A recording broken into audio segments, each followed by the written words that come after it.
दोस्तों, आप सुन रहे हैं वॉइस टेल।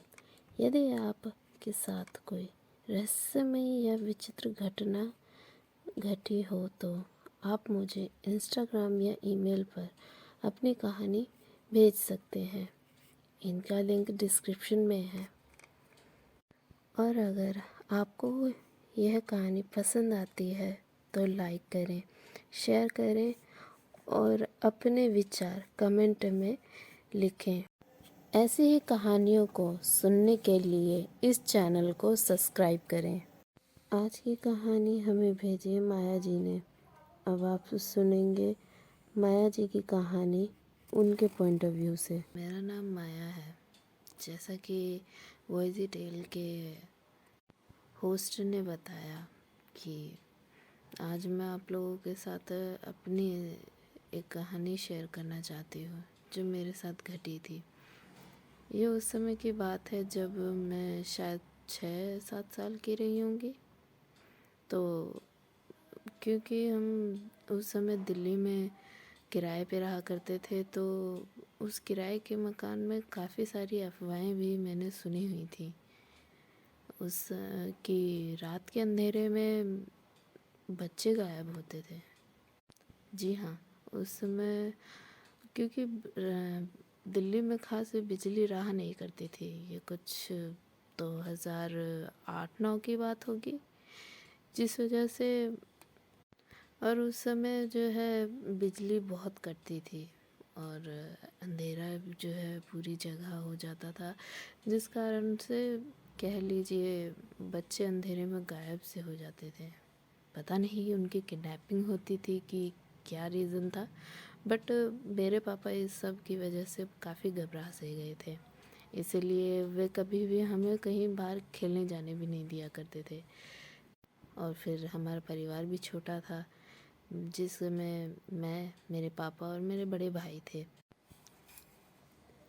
हालांकि जिस मकान में हम रहते थे उस मकान में काफ़ी सारे कमरे थे, जिन कमरों को और भी लोगों ने किराए पे लिया हुआ था। तो कभी ऐसा कभी लगा नहीं कि हम अकेले रह रहे हों, क्योंकि उनके बच्चों के साथ भी हम काफ़ी खेलते कूदते थे। तो हमारा काफ़ी समय निकल जाता था, जिस कारण से कब दिन बीत जाता था पता ही नहीं चलता था। ऐसा ठीक उस दिन भी हुआ। हमारा दिन कब बीत गया हमें पता ही नहीं चला। फिर जब हमारे पापा आए, हमें खाना वाना बनाया हम सब ने मिल के, और फिर खाने के बाद हम सो गए। फिर पता चला कि लाइट चली गई।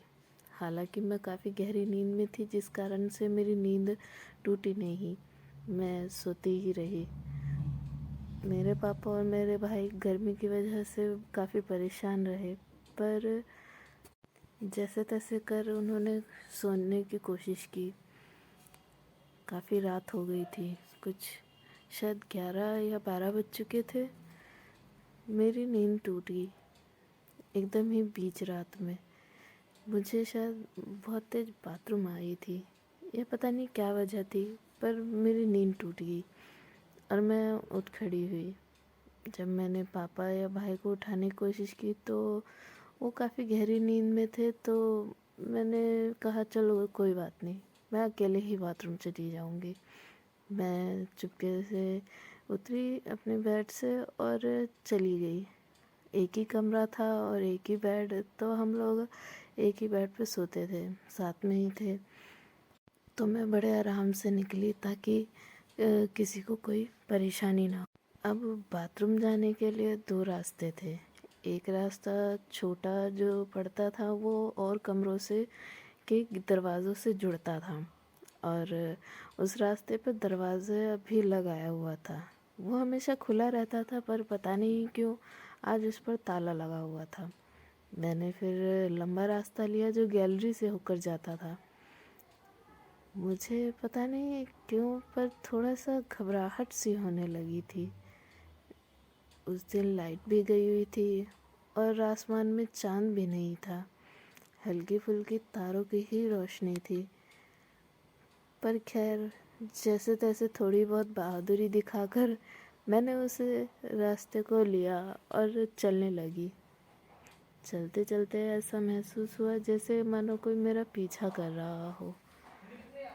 मुझे थोड़ी और घबराहट होने लगी, मेरे हाथ कांपने लगे। जैसे तैसे मैंने कोशिश की कि मैं पीछे मुड़ के देख लूं, पर मेरी हिम्मत नहीं हो पा रही थी। मैंने आगे बढ़ना ही सही समझा और जल्दी जल्दी से हम बात कह लीजिए मैं दौड़ने ही लगी थी। मैंने दौड़ दौड़ कर बाथरूम में गई और जल्दी से अपना काम ख़त्म करके बाहर आई। मैंने चलना शुरू किया। पता नहीं क्यों, पर मैं कोशिश कर रही थी कि मैं जल्दी जल्दी चलूं, पर मेरी चाल थोड़ी धीरे सी हो गई थी। यह रास्ता लंबा हुआ, मैं समझ नहीं पा रही थी कि मुझे अब तक अपने कमरे में पहुंच जाना चाहिए था, पर मैं अभी तक पहुंच ही नहीं पा रही थी। जब मैंने नीचे देखा तो मेरे पैर कांप से रहे थे। मुझे महसूस हुआ कि कोई मेरे पीछे खड़ा है। मैंने जब बड़ी बहादुरी देकर पीछे मुड़ने की कोशिश की, अपनी गर्दन घुमाई, नज़र दौड़ाई, तो मेरे पीछे कोई था नहीं। मेरे दिल बहुत ज़ोरों से धड़कने लगा। मैं बहुत ज़्यादा डर रही थी, मेरे पसीने भी आ रहे थे। मुझे समझ नहीं आ रहा था मैं क्या करूं। मैं जैसे तैसे हिम्मत करके चलना शुरू किया। चलते चलते पता नहीं कैसे वहाँ पे सफ़ेद सा धुआं सा छाने लगा था। मैं समझ नहीं पा रही थी कि आखिर ये हो क्या रहा है। इतनी भरी गर्मी में ये ओस सी क्यों छा रही है, धुआं क्यों हो रहा है। जैसे तैसे करके मैंने अपन कदम बढ़ा रही थी, एक एक एक एक कदम कर रही थी। मैं बहुत ज़्यादा उस वक्त डर गई थी। मैं समझ नहीं पा रही थी कि हो क्या रहा है। मेरे सोचने की ही शक्ति जैसे मानो ख़त्म सी हो गई हो। कुछ समझ नहीं आ रहा था कि तभी ऐसा महसूस हुआ जैसे किसी ने मेरे कंधे पर हाथ रखा हो। मैं एकदम जम सी गई, जैसे मानो मुझे सांप से सूंघ गया। मैं हिल ही नहीं पा रही थी। मैंने फिर भी उस हाथ को देख पीछे मुड़ी तो कोई नहीं था वहाँ पर। मैं बस एक कोने में जाकर खड़ी हो गई। मैं बैठी रही कि मैंने तभी उस कोने में से पड़ोस की छत पर देखा। जब मैंने उधर देखा तो मेरी चीख निकल गई, क्योंकि वहाँ पर कोई खड़ा था, कोई काला सा साया जो धीरे धीरे मेरे तरफ बढ़ रहा था। मैं बहुत ज़्यादा डर गई, इतना कि मुझसे अब बिल्कुल भी हिला ही नहीं जा रहा था। मैंने बहुत ज़ोरों से आवाज़ें भी मारने की कोशिश करी, पर मुझे महसूस हुआ कि मेरी आवाज़ ही नहीं निकल रही है। पता नहीं क्या हुआ था, मैं बहुत डर गई। वो काला साया मेरे अब सामने खड़ा था। जब मैंने उसे ध्यान से देखा तो वो एकदम काला सा, काले में कपड़ों में लिपटा हुआ था। मैंने देखा कि उसके हाथ, चेहरा एकदम सफ़ेद हो रखा है। आँखों की जगह लाल से बूंद है और सफ़ेद की जगह पूरा काला हो रखा है। मैं बहुत ज़्यादा डर रही थी। मैं समझ नहीं पा रही कि मैं क्या करूं। मैंने आंखें मूंद ली। मैं से मुझे लगा मेरे आंखें मूंदने से मुझे वो वो चली जाएगी, वो मुझे छोड़ देगी।